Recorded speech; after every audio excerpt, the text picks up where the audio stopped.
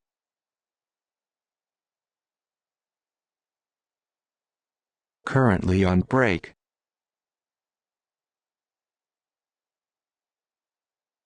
Currently on break.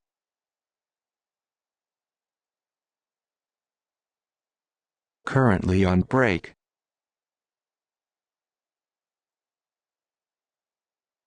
Currently on break.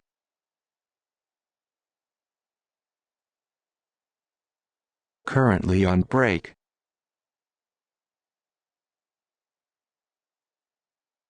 Currently on break.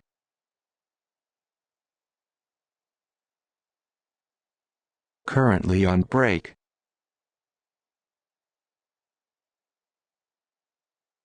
Currently on break.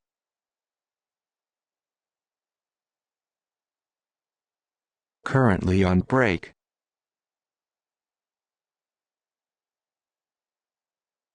Currently on break.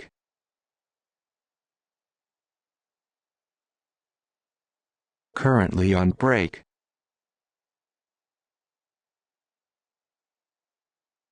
Currently on break.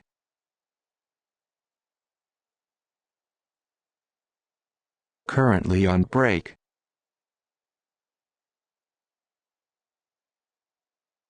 Currently on break.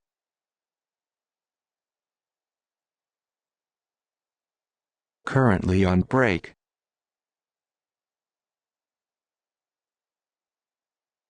Currently on break.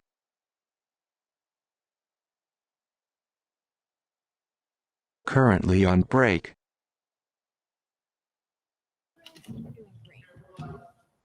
Thank you. We just have to wait for Carol also, so you have more than 10 seconds. I'm ready. Okay, so we have now returned. I would like to ask for a motion and a second to return to open session at 11:42 PM. Carmichael, move to return to open session. Batson, Benjamin? second. Thank you. Voice vote, all in favor, say aye. Aye. Any opposed? The motion carries. Now I'd like to ask for a motion and a second to terminate probationary teacher Courtney Randall effective April 15th, 2024, for reasons discussed in closed session. Wait a second. Oh, wait, sorry. I just have to type that in here, motion. So for the first motion, I'd like to ask for someone to Okay. say so moved. You just got to wait for Carol. Yeah, we're just She told us to wait. I must have fallen asleep. Okay, I got it. Batson, so moved. Drumkey second. Thank you. Roll call, please, whenever you're ready. Okay, oh. Yeah, that- oh.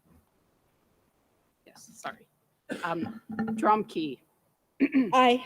Hessel. Aye. Cotwall. Aye. Kulkarni. Aye. Batson. Aye. Benjamin. Aye. Carmichael. Aye. Thank you. Motion passes. Now I'd like to ask for a motion and a second to adjourn the board meeting at Carmichael? 11:43 PM. Motion to adjourn. Batson, second. Voice vote, all in favor? Aye. Any Aye. opposed? Motion carries. Thank you, everyone.